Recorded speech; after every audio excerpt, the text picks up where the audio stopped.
Hey everybody, HomeSliceHenry here, and I just got back from GoFest Chicago. In today's video, we're taking a first look at the brand new mythical Pokemon that just released into the world of Pokemon Go, Zeraora. Zeraora is a pure electric type Pokemon, and the moveset that it has is Volt Switch, Wild Charge, and its brand new move that just got added to the game, Plasma Fist. Plasma Fist is an electric type charge attack, and it has the exact same stats as Sacred Sword.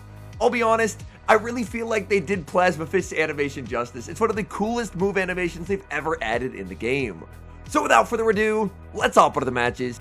We pick up a bit of an awkward lead in game number 1, leading Zeraora into Volt Switch Fortress. Resisting Volt Switch here is very nice, but Zeraora is very frail, and that means even the first Sand Tube is not something that I want to let land. I'm going to farm up to a Plasma Fist plus Wild Charge, start firing back with energy. My opponent calls the Plasma Fist bait, but look at the animation on Plasma Fist. I absolutely love it. Zeraora launches electricity across the field. Very cool animation. They shield, I shield, and now in comes Kingdra. I bank a Plasma Fist for later, send in Jumpluff, as Jumpluff should be a very strong answer to Kingdra. Swift never really going to do a whole lot of damage here, but my opponent is not running the standard moveset. Instead, they're still running Outrage. I don't trust Energy Ball to take the knockout here, so I full send the Acrobatics. My opponent puts up the shield, but honestly, I would much prefer to have a shields down scenario, because when shields are down, that energy on Zeraora should be deadly. Now we get to bring in Celio. I'm going to overfarm slightly, take the knockout, but no, they make a beautiful catching the Body Slam back onto the Volt Switch Fortress. I'm going to get a nice farm down with Celio and exit with the Body Slam, so if my opponent brings in the Kingdra, they don't yet have the Outrage, it's guaranteed to get KO'd. My opponent waits down the timer, they bring in Seismitoad, and this is a very unfortunate Pokemon to see. With the chip damage I've already taken on Shadow Celio, I'm definitely in Earth Power range. They fire off the Earth Power immediately, so I'm not able to even make a Body Slam. Earth Power takes the knockout, and it's all up to Zeraora. I bring it in, I throw 2 Volt Switches, and I get the double up on Plasma Fist. It is resisted. Can it knock out the Seismitoad? It does. In comes the Kingdra, and they lose charge attack priority. What a game from Zeraora. Plasma Fist takes the knockout, and we get the game 1 win. We move to game number 2, picking up what I imagine should be a pretty decent lead with shields up. Zeraora into Shadow, Alolan Sandslash. Sandslash does get Drill Run faster this season. It's only 5 Powder Snows to the Drill Run. But even so, I should be able to farm up and double up on Plasma Fist. My opponent pivots out, they save switch into Licky Licky, and this is a very tricky spot to be in. I'm going to stay in with Zeraora, fire off the Wild Charge, and Licky Licky takes monster damage. I throw Plasma Fist right before they're able to get the Body Slam. They no shield, and just like that, the entirety of Licky Licky is gone. Back in comes Sandslash, trying to farm down the debuffed Zeraora, but I'm able to hang on and make the Wild Charge. Being able to preserve switch advantage here was everything. I need to keep the Jumpluff far away from that Alolan Sandslash. Sandslash fires out the first Drill Run. There's Drill Run number 2, but Shadow Celio is bulky enough that even with 2 Drill Runs, it's going to be able to tank it pretty comfortably. I could have overfarmed more here, but I did not want my opponent to catch. I need this Sandslash gone. Body Slam takes the knockout. In the back is Mantine, and with a little bit of chip damage, I should be in a winning position. So I land the Body Slam, pivot into Jumpluff, and Mantine's inability to hit for super effective damage with its charge attacks is what's going to lose it this game. Because Mantine can spam out Twister after Twister. Twister is a very efficient move neutrally, but Jumpluff is insanely bulky. I launch Acrobatics, they put up the shield. I figured my only lose con in this endgame was if I Energy Ball baited and my opponent called it. Now I can put up the shield. I can very comfortably tank a Twister here, but I'm shielding just in case they have a rogue Ice Beam. Mantine's pretty much settled to run Water Pulse over Ice Beam, but it's always worth covering for the worst case scenario. We Fairy Wind down the Mantine and get the win. We see a very familiar lead in game number 3, Zeraora into Volt Switch Fortress. Same game plan as before, massive overfarm. They try for a catch on a Shelgon. I get to bank Plasma Fist plus Wild Charge double up, and now send in Jumpluff. It might seem like a crazy play to bring Jumpluff into the Flamethrower wielding Shelgon, but I do have a plan. And that plan centers around the fact that I'm pretty confident this is a double Dragon line with Altaria in the back. So, I want to try and preserve the Shadow Celio, as obviously Shadow Celio would completely obliterate that Altaria. My opponent, however, is actually able to flip switch advantage, which is not ideal, but even if it is Altaria, Wild Charge and Plasma Fist will still hit for a ton of damage. My opponent brings in the Fortress, I fire off the Wild Charge on charge attack priority, Wild Charge connects, and I'm just going to be shielding up Zeraora, Volt switching them down, and this Altaria is going to have a pretty bad day. They pivot out, they realize they're not going to get there. It's Altaria as predicted, and now the Shadow Celio gets the feast. So what looked like a very odd play in the mid game ends up coming back to be very, very good, as I still have my Shadow Celio intact. Altaria can fire off the Sky Attack. Shadow Celio will get to ruthlessly Powder Snow down. They bring in the Fortress. I probably could have even just Powder Snow down, but we have the Surf. We may as well throw it. Surf KO's Fortress, and we get the win. We pick up a terrible lead in the next match, Zeraora into Galarian Corsola. Bulky Pokemon like Galarian Corsola are going to be Zeraora's worst nightmare. I mean, look how much damage I've already taken from Astonish, and that is neutral damage. That is not even super effective. They fire off the Nightshade. I'm going to farm up massive energy and build up to the back-to-back wild charges. This guarantees that I'll get some nice damage out of the Corsola. I pivot into Jump Bluff. My opponent, unfortunately, does not end up throwing the energy, and they send out Licky Licky. Regular Jump Bluff does have a winning matchup into Licky Licky, so I'm very happy to see this here. However, the fact that my opponent was able to store that energy on Galarian Corsola is pretty bad news for me, and I think that could end up coming back to cost me. My opponent does not go for the Shadow Ball, instead settling for the Body Slam, and I think this could set up a really nice play. Instead of knocking them out with Acrobatics, I'm going to go for an Energy Ball and then Powder Snow them down with Celio. Energy Ball lands, I send it to Celio, it's a simultaneous switch, Celio into the Togekiss. So my opponent did have a Togekiss they could have brought into the Jump Bluff, but instead decided to bring in the Licky Licky. I'm going to double up on Body Slams. Body Slam I think will fall just short of taking the knockout here, but it would be very, very close. It could be Ivy dependent. My opponent will put up the shield on the first. Will they shield the second, or will they risk it? They're going to double shield. And now the game comes down to a call. Will they switch into Corsola and throw immediately? I say no. I farm up with Zeraora. They try for a catch on Licky Licky, and that is not the play they needed to make. Had they sniped with the Corsola there, I could have been in trouble, but now they bring in the Corsola. They lose charge stack priority. Togekiss gets knocked out by the Wild Charge. I don't know if they misclicked there or what, but if they sniped me down with that Nightshade, I was done for. But they tried for a catch on Licky Licky, and that play ended up backfiring. We get a great lead in the next match, Zeraora into Togekiss. My opponent save switches into Licky Licky, and Licky Licky is always going to be a bit of a problem for this team. I Plasma Fist just to get some chip damage on it and send in Jump Bluff to absorb energy, but the fact that I've desynced timers definitely could come back to cost me here. If I knock out Licky Licky too quickly, then I could get fully pecked down, and then Togekiss energy would actually be very, very annoying for Zeraora. So I'm just going to stay in, keep farming, tank 3 Body Slams, because now 4 charge attacks have been thrown in the mid game, and the moment they bring back in the Kiss, I can pivot out and send in Shadow Celio. So I save the Energy Ball, in comes Celio, my opponent can throw immediately, which will deny my Powder Snow Sneak, but the fact that they're staying in is very good news for me, because look at the Powder Snow damage. Powder Snow's absolutely deleting Togekiss. I'm going to fire off the Surface Celio. I'm not confident Body Slam would have taken the KO there, and a 1 HP survive would have been catastrophic. They shield. I'm more than happy to double shield, because I'm pretty confident Shadow Celio is strong and back. I get the full farm down in the back. It's Diggersby, and this game is over. I just have way too much energy on the Celio. Surf connects, already at Surf number 2. My opponent probably would have been better off sending in the Diggersby as soon as they pressured the final shield, but without the peck damage, then I wouldn't have been in Scorching Sands range, so I think either way, they were in a very rough spot. Energy Ball connects, Diggersby hangs on 1 HP, and there's only one way to properly win this game. Bring in Zeraora, Volt Switch down the Diggersby, and secure the win. We move to the next match, doing some midnight sets, and we pick up a pretty decent lead, Zeraora into Fearow. Fearow has incredibly fast pacing to Drill Run. In my eyes, it's one of the best improved Pokemon of the season. Drill Run pressures away a shield, and my opponent save switches into Tinkaton. They don't know how happy I am to see Tinkaton here. Tinkaton destroys this team if it's not on Zeraora.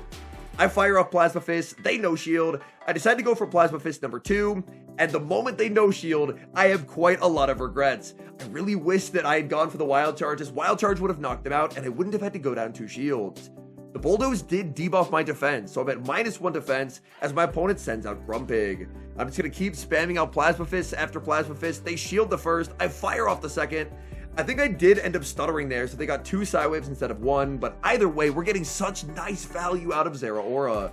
Grumpig's now pretty low, and I can send in one of the best answers to Grumpig energy in the game in Jump Bluff. Jump Bluff, I don't think it does much in this meta, but it is very, very bulky.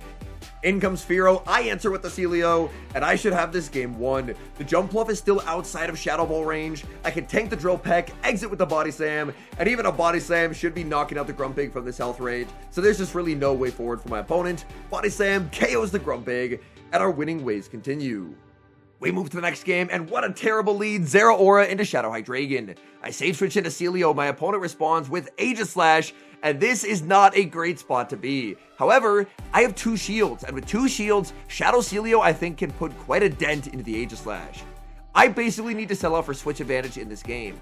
There is no way that I win this game if Zeraora is stuck on Hydreigon because I'm completely walled. I fire off back-to-back serfs. That's going to put them pretty low, and the moment my opponent ends up switching to Blade Form, suddenly my Powder Snows are going to be hitting for huge damage. My opponent also did not wait the turn there, which means that my Powder Snow ended up landing on the Blade Form instead of the Shield Form. This should be a pretty easy Powder Snow down. My opponent pivots out and sends in Dondozo. Honestly, off of the typing, I thought it was Feraligatr, so I threw the Body Slam, but knowing it was Dondozo, I should have just sent in Zeraora. My opponent throws the Surf. Can Zeraora hold on here? Surf lands, Zeraora survives, and now I get to fire off Plasma Fist. Plasma Fist is going to connect, Dondozo gets KO'd, and my opponent is going to bring back in Aegislash. But even though Zeraora is very low, each charging only does 1 HP of damage, I make the Wild Charge, pressure away the shield, and now with the energy I've stored on the Shadow Celio, I'm going to be able to outpace. My opponent's going to have to concede their final shield or lose all this Aegislash energy. They will put up the shield. The Powder Snows still adding up even on the shield form. They're going to be able to knock me out with the Shadow Ball, but Jump Bluff is bulky enough to survive a Shadow Fly from Hydreigon, so the game should be won. In comes Hydreigon. Honestly, I could probably get away with an Energy Ball here, but I don't want to risk it. Shadow Fly from Hydreigon is going to hit for devastating damage, but I can hang on, return fire with the acrobatics, and take the KO. And Aegislash is just nowhere near a move. In comes Aegislash, we Fairy Wind it down, and we escape some pretty dreadful alignment. We see a familiar lead in the next match, Zeraora into Alolan Sandslash. Last time it was the Shadow Alolan Sandslash, and honestly that matchup felt quite a bit better because my Volt Switches were hitting for a lot more damage. My opponent will go for the Ice Punch. Going for an Ice Punch there doesn't really serve any purpose. It's not like they're covering for a catch because I'm mid-Volt Switch, and Ice Punch and Drill Run this season now have the exact same energy cost. I get to now spam out Plasma Fist after Plasma Fist. I'm able to pressure away both shields from my opponent, and I'm very okay playing this out. I need Sandslash gone. They Ice Punch again. I go for the Plasma Fist as soon as I get there, and I'm going to be able to win switch advantage. Hopefully Jump Bluff will do well into what they have in the back. It's not going to do well into that. In comes Talonflame, but I live the Incinerate. Make a 4th Plasma Fist. That one-hit KOs the Talonflame. In the back is Jellicent. I send in Jump Bluff. Opponent sees the writing on the wall and concedes the match. I see a Pokemon I have not seen for a very long time in the next match. Zeraora into Shadow Driftblim.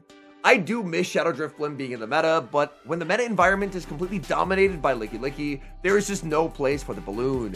I'm going to bang Plasma Fist, snipe down with the Shadow Celio, and that is so much stored energy for later. My opponent's now going to be bringing in Wigglytuff.